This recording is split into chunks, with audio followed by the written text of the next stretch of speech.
Beginning your health and fitness journey. Hello, exquisite. Here's a precarious inquiry: what is the hardest piece of dealing with your well-being and wellness? Perhaps it's consummating those difficult free weight squats? Or on the other hand, carefully sticking to your dinner plan for a little while? Honestly, the excursion is never going to be simple. As a mainstream quote goes, what doesn't challenge you, doesn't transform you. In any case, for the total lion's share of individuals, the hardest part is the absolute first obstacle experienced, which is beginning, and in this way submitting. We experience this consistently when conversing with the dazzling women who are keen on doing one of our challenges, or attempting to get again into wellness after life disrupted the general flow. To nothing unexpected, tips for beginning, ideally without getting overpowered, and committing once again to an activity and nourishment system are constantly a hotly debated issue. Shockingly, we don't have an enchanted arrangement that is going to make everything simple. At last, you will be the one accomplishing the work, and accepting accountability for the procedure as a fundamental initial step. Be that as it may, we can give some genuinely stunning tips and deceives that can assist you with defining objectives, deal with your desires, and adhere to the picked way long haul, regardless of what life tosses at you. The following are probably the best procedures for beginning your well-being and wellness venture, and focusing on it. What's more, to propel you much further, Rachel and Emma additionally share their preferred tips on the best way to remain motivated and concentrated on your objectives, regardless. Choose your why. The first question to ask yourself is this: why are you embarking on this adventure? There is no right or wrong answer, so long as it comes from a place of self-love and a genuine desire to do something for yourself, as opposed to external pressures and others' expectations. For example, by trying to lose weight to match societal expectations without genuine internal motivation, you aren't likely to succeed. Instead, you could think of a more practical reason that's going to significantly improve your life in a certain way, for instance, to keep up with kids or simply to look more like yourself if you have gained weight due to stress and aren't fully comfortable in your current body. Likewise, you may not be as interested in changing your body shape at all, but instead you may want to improve performance-related parameters, being that endurance or strength. In this case, any appearance-related goal is going to be useless.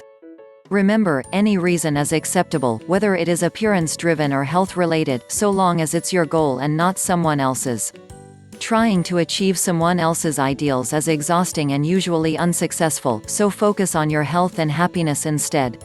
Top tip: when I started my fitness journey, I was amazed by the way it made me feel energized, healthy, happy, and looking forward to new achievements. Maintaining this mindset remains one of my biggest drives for making health and fitness my lifestyle. Pick an approach you're likely to enjoy. There's presumably no greater enemy of consistency than fearing what you need to do. Luckily, however, with well-being and wellness there is in every case more than one way. Organized exercise isn't your jam? Move your body in an alternate manner, for example, joining a move class, attempting some combative techniques, going on long strolls, or even better, fusing an assortment of preparing styles into your everyday practice. After some time, you may find that your inclinations change, and that is fine as well. Despising unbending supper plans?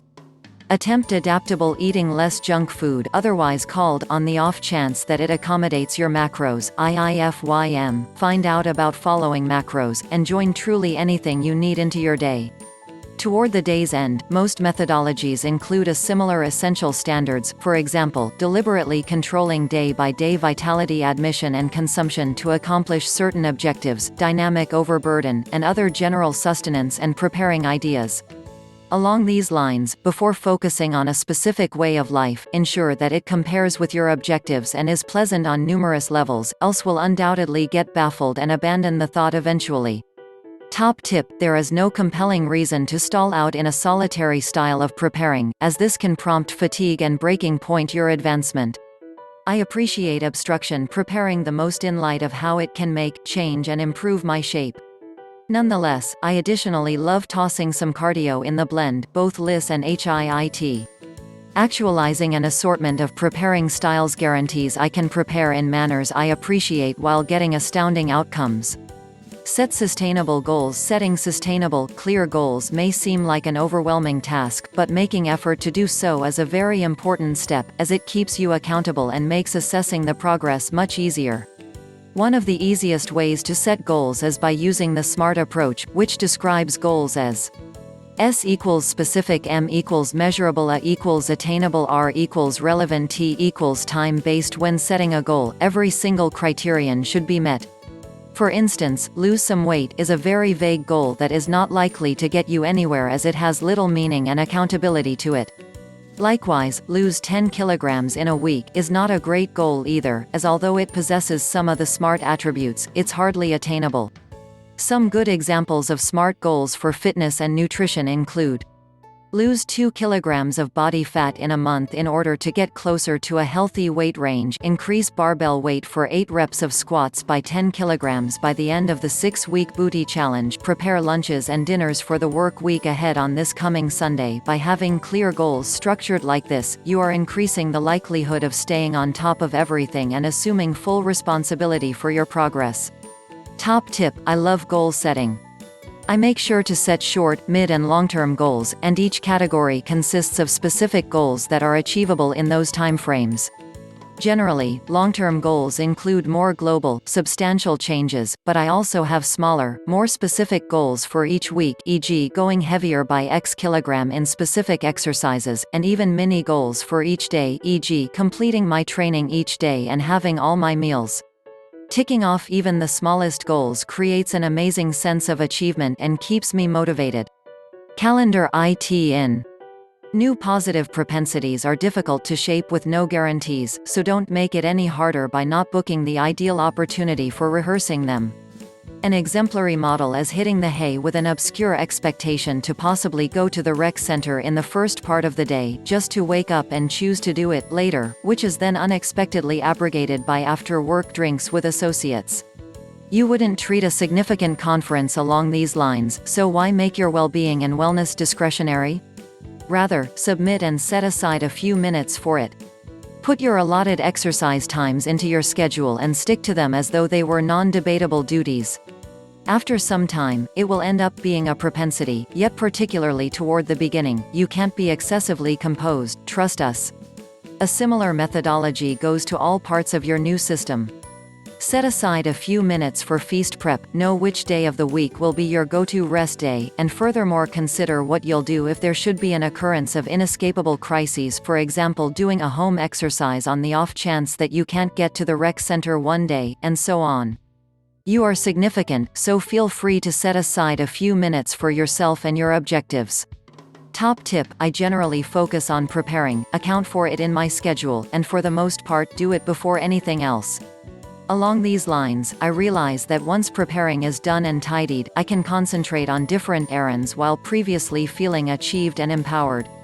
Make it convenient. Starting a new exercise and nutrition plan is difficult enough without overcoming constant tiny obstacles along the way, such as running out of nutritious foods in the middle of the week with no time to shop, or discovering all your exercise clothes are in the laundry bin 5 minutes before heading to the gym. Don't create additional stressors, make every step of the way as convenient as possible. Plan ahead, as discussed above. Prepare your gym gear the night before to make sure you can just grab it on the go. Keep an inventory of your pantry and fridge contents to never run out of basics. Make sure your route is optimized for the day. Always keep a few snacks handy in case you get stuck somewhere with no access to nutritious foods. Convenience is such an underrated factor that makes your journey so much easier, so try implementing the tips above and make sure you're always prepared to face the day and crush your goals. Top tip: wherever I am and whatever I can get access to, I pre-plan my sessions as much as possible, e.g. pick a gym close to my location and make sure my outfit is ready. Sometimes, I even schedule sessions with my family and friends, which means we get to spend time together while smashing our goals. Give yourself some love. Repeat after us: emergencies will happen. Unexpected things will happen. You will not achieve 100% perfection. These are just facts, because we're all human, but acknowledging this doesn't mean giving up. Instead, it's a pathway to setting ambitious yet realistic expectations, as well as giving yourself love and compassion you deserve. Celebrate small victories, keep growing, reflecting and learning, and most of all, remember that what you're trying to achieve is not a quick fix confined into a few weeks of hard work. Instead, you are building a whole new lifestyle, and this alone is worth a lot. Top tip: when it comes to your health and fitness journey, it's the process that matters most, not the end point, which, by the way, doesn't really exist. So, take it one day at a time, celebrating every achievement, no matter how big or small.